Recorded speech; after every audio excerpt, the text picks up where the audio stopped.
Hi everyone, welcome to Jitandar's Biology. Biogeochemical cycles. Sinana, every living organism which is living in on this planet of Earth, they have to be interact. They have to interact each other. They have to interact each other. At the same time, they have to interact with the environment also. So that these living organisms which are being present on the earth, they are interacting each other. At the same time, they have been interacting with this environment. By this interaction, this totally wholesome, it forms an ecological unit. It forms an ecological unit. So this ecological unit has to be always maintained in a balanced state. They always maintain in a balanced state. To maintain that balanced state, they can use these biogeochemical cycles. In this only meaning, that is bio means what? Biological. Whereas geo means geological, and chemical, nothing but the chemicals are physiochemical. Physiochemical cycles. Cycles means nothing but it is a continuous process. So biological process means nothing but what? The living things. The living organism. It may be plants, animals, insects, human beings, microbes, and etc. Geological means nothing but they are coming from what? Soil, air, from rock, rocks, etc. And chemical cycles means nothing but the chemicals which are involved in this. The chemicals which are involved. So the continuous flow. So thereby we can say the flow of nutrients are these chemicals. Chemicals from where? From the earth, that is nothing but environment, to the living organisms, and again back from living organisms to the environment or earth to earth is called as what? Biogeochemical cycles. That is continuous exchanging of that. First, that is abiotic components. Abiotic components in the sense not that is air, water, soil, and etc. From there, that chemicals are flowing into what? Biotic components. Biotic components. What are these biotic components? Nothing but living organisms. So it is a continuous exchanging occurs like this. So the chemicals are continuously exchanging between the biotic components and abiotic components. That cyclic process are called what? That is biogeochemical cycles. So like that, we have the three types of biogeochemical cycles. What are they? That is nitrogen cycle. Next one is oxygen cycle, and next one is carbon cycle. So they are the three types of cycles. But our ecologist says that water is also one of the major important substances. Why? Because it is a universal solvent. It dissolves all the substances and it take all the salts and minerals into our body.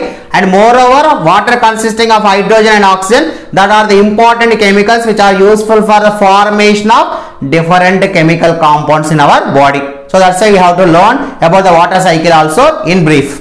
Now you take before going to know about the water cycle, and moreover this water cycle is also called as hydrological cycle. Hydrological cycle. Water cycle is also called what? Hydrological cycle. So these water cycle, now if you take before going to know about the water cycle, first we have to know some of the importance of the water. What does that mean? If you take on this earth, 97% of water is marine water. That is nothing but salt water which is present in the seas and oceans, which is not useful for drinking or domestic purpose. And remaining 3% of water is what? Fresh water. is what? Fresh water. But in this 3% also, you take out of this 3%, 2% will be in the frozen state. In the water, frozen state. Frozen state means that is in the ice, okay, in the glaciers, mountain regions and etc. That means only 1% of water is present. This only 1% of water is present for our utilization purpose. In that 1%, if you take in this 1%, 1/4, okay, 1/4 of 1%, you take, it is present in the as a soil moisture, as what? Soil moisture, as well as underground, okay, in the form of underground water, okay, soil moisture, as well as in the form of humidity, in the form of what? Humidity and etc. So only how much? 0.009% of water is present in the rivers and lakes, which is useful for our purpose, And you take a human body, if you take in our cell, okay, that is made up of the cytoplasm. This cytoplasm mainly consisting of what? Water. That is 70% is what? Water. So our body weight is 70% of our body weight is due to what? Water. Okay, the 70% volume of our body is what? That is water. And this water is used for several purposes. First and foremost use is what? Drinking purpose. And next, domestic purpose. You know, domestic means nothing but cooking, washing and etc. Domestic use. And not only that, it is acting as a habitat. Okay, what my habitat means? For example, you take some of the organisms like fishes and some of the aquatic plants are able to live in this. And this water is also useful for the purpose of photosynthesis. Without the water, the photosynthesis process will also not occurs. Okay, and it is also useful for growing of crops. For growing of what? Crops. So and so many. This is and it is also useful for the preparation of irrigation. That is of course supplying of water to the crops. So for this many purposes, we require the water. And how that water is cycling in our environment means, you know that here on this earth we have the water, that is water bodies. They have water bodies. Here water bodies means you think anything. It may be rivers, lakes, ponds, okay, as well as seas, oceans, ditches, anything, any water bodies, even reservoirs, canals and etc. They'll get evaporated. Okay, during the summer, what will happen? This water gets evaporated and enters into the atmosphere. It enters into what? Atmosphere. It enters into what? Atmosphere. So this is entering into the atmosphere at the time of what? Evaporation during the summer. And that evaporated water is going to atmosphere. In the atmosphere, when the summer season occurs, it gets condensed. That water which is goes into the atmosphere in the form of water vapor, that get condensed and as well as precipitated and condensing and precipitating, and thereby that water come back again in the form of water rainfall. In the form of water rainfall. In the rainfall is coming up in the form of water vapor, it is going up. So in this manner, continuously the water will be cycling between the atmosphere as well as the water bodies, that is earth. So this cycle is called what? Water cycle. But here also sometimes you get disturbed. Sometimes the water which has been coming into percolated into the underground water. Underground water, one thing. Next thing, some of the water will be lifted from the underground levels of water in the form of tube wells as well as bore wells and etc. And some of the water will be get lifted, okay, in the name of projects as well as the irrigations and etc. So all this water has to be get, but due to the human activities, okay, due to some of the human activities, this water has been water cycle gets disturbing. What are the activities means? Like a deforestation. You know that when the forest trees are decreasing, automatically the rainfall also decreases. When the rainfall decreases, the rate of evaporation also decreases. Deforestation as well as the pollution of water, okay, sometimes the pollution of water. And sometimes this water gets polluted with help of gases like SO2, that is sulfur dioxide, and forms the acid rains. They form what? Acid rains. The impacts of acid rains you know very well. It may damage the plant life, animal life, even the buildings and great monuments like Taj Mahal also get affected by this acid rains. So this is about the water cycle. Chemical cycle, that is nitrogen cycle. nitrogen cycle. See, in the atmosphere the major gas is nitrogen. It is 78% in the air, that is in the atmosphere. Not only the major gas, it is the not only the major gas in the air, but also it is a chemical compound. It is a chemical compound for the preparation of proteins and nucleic acids. Proteins and what? Nucleic acids. But one thing, what is that? These nitrogen present in the atmosphere, that is present in the water, in the atmosphere in a form of inert, okay, in the form of inert gas, that is N2. That is inert gas means what? Non-reactive. It cannot be utilized by the, okay, it cannot be utilized by all the organisms. Only certain type of microorganisms have the ability to use the inert or non-reactive nitrogen. But whereas the plants and animals and we not having that capability. So that's why this inert form of nitrogen, that is non-reactive form of nitrogen, has to be converted into reactive form. They have to come convert into what? Reactive form, or they have to be converted into the compound form. That process of conversion of inert non-reactive nitrogenous form into the reactive or compound form is called as nitrogen cycle. Is called what? Nitrogen cycle. This nitrogen cycle will occurs in 5 stages. It occurs in how many stages? 5 stages. Among that, first stage is called as a nitrogen fixation. The first one is called what? Nitrogen fixation. Second one is called as nitrification. Nitrification. Third stage is called as assimilation. Fourth stage is called as ammonification. Ammonification. And the last 5th stage is denitrification. Denitrification. So these are the 5 stages. In these 5 stages, the non-reactive stage inert gas of nitrogen is converting into compound form or reactive stage of nitrogen.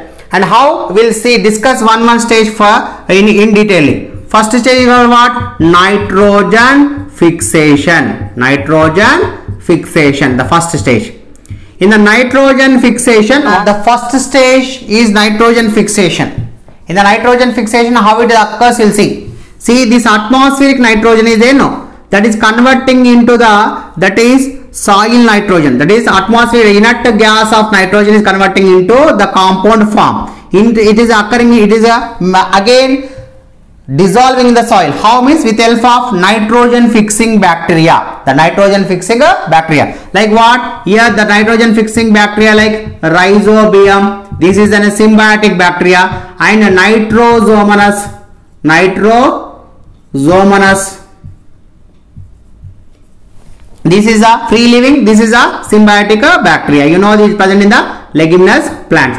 And that they are adding back into what? Soil. And then you take these after adding into the soil, whenever these microorganisms will be die themselves, again with help of denitrifying bacteria, that is nitrogen is entering into atmosphere. That is the one way of cycle.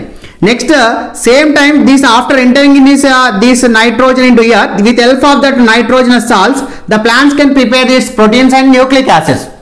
And that by eating that plant, the consumers can produce their proteins and nucleic acids. And when these plants, that is producers and consumers will get die, the detritus virus, the detritus bacteria will be decompose them, and again they added that nitrogen present in their compounds into the soil. And from the soil, again the denitrifying bacteria will take that respective nitrogenous salts into the again into the inert form.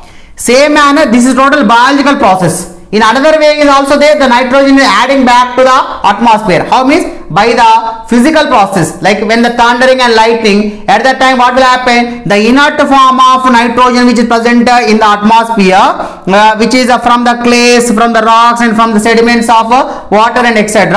The nitrogen which is present in the respective salt stage, again they have been converted back into the water, the atmospheric nitrogen by that lightning and thundering. So this is the first stage, how the nitrogen fixation will be occurs. The second stage is called what? Nitrification.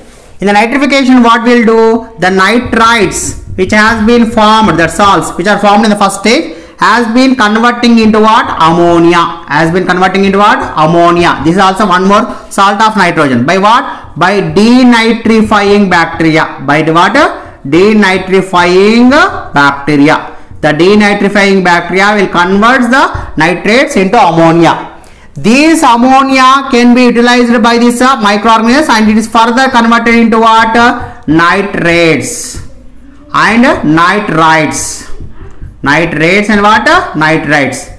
Okay, further converted nitrates and nitrates with the help of what? With the help of the useful bacteria like Nitrosomonas and Nitrobacter, as well as ammonifying bacteria. That is ammonifying bacteria, ammonifying bacteria and Nitrobacter, and what? Nitrobacter. So these two are been converting, and finally it will be, that is a nitrates, and nitrates has been finally taken up by whom? By the plants. There, when these microorganisms will be die, that these nitrates and nitrates are taken by the plants, and plants can utilize these nitrates and nitrates, and they form the nucleic acids as well as proteins. Nucleic acid and what? Proteins has been formed. So this is called a nitrification process. Nitrification. Okay, now the third stage occurs, that is assimilation. You know that the nitrogen will be in the form of nitrates or in the form of ammonia. In the form of what? Ammonia. So that is NH4. So these nitrates and nitro, that is ammonia, will be taken from the soil by the plants. From the soil taken by what? Plants. And thereby what happen? Plants can produce their own proteins and nucleic acid. Proteins and what? Nucleic acids. So these plants are eaten by whom? Animals. Plants are eaten by whom? Animals. So thereby, by taking the proteins, indirect plants are eating means they are taking the proteins from the plants and nucleic acid from the plant, and animals can prepare their own proteins. So this is the third. So now these nitrates are converting into ammonia by this process called ammonification.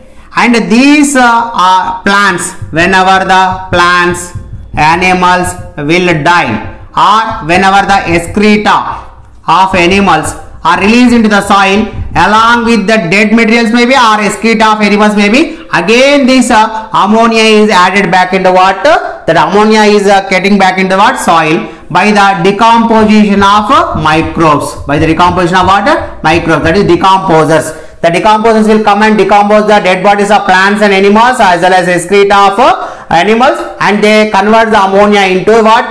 That is, they convert the ammonia and add back into the soil maybe, or water, or it may be atmosphere. Last stage is called a denitrification. Denitrification. In the denitrification, what happened? The solid state of nitrogen, the solid nitrogen, that is NO3, it will be converts into the gaseous state. It converts into what? Gaseous state of nitrogen, that is N2. How it is converting? By a bacteria called as a denitrifying bacteria. Denitrifying bacteria. So this denitrifying bacteria is converting the solid state of nitrogen into gaseous state of nitrogen. How means? Whenever the water lagging will occur, at that time what will happen? That microorganisms will not undergo the process of, they'll get the shortage of oxygen. When they get the shortage of oxygen, they decompose the materials, and thereby the solid state of nitrogen is converted into gaseous state of nitrogen by leaving the byproduct as oxygen. Leaving the byproduct of what? Oxygen. To restore the oxygen, they leave the oxygen from this nitrogen state, solid state, and again they make this nitrogen. In this way, the nitrogen again added back into atmosphere. So this is about the 5 stages how the nitrogen cycle will be done in the atmosphere. But unfortunately, the human interventions, here the human interventions. What are my human interventions? Human interventions in the sense nothing but human activities which are disturbing that. Again here we go for the deforestation, okay, as well as the deforestation and for burning of fossil fuels, burning of what? Fossil fuels, deforestation. Okay, so these are the some of the effects, as well as the pollution. Okay, these are the some of the effects which are disturbing the nitrogen cycle. Thanks for watching. Please like, share and subscribe.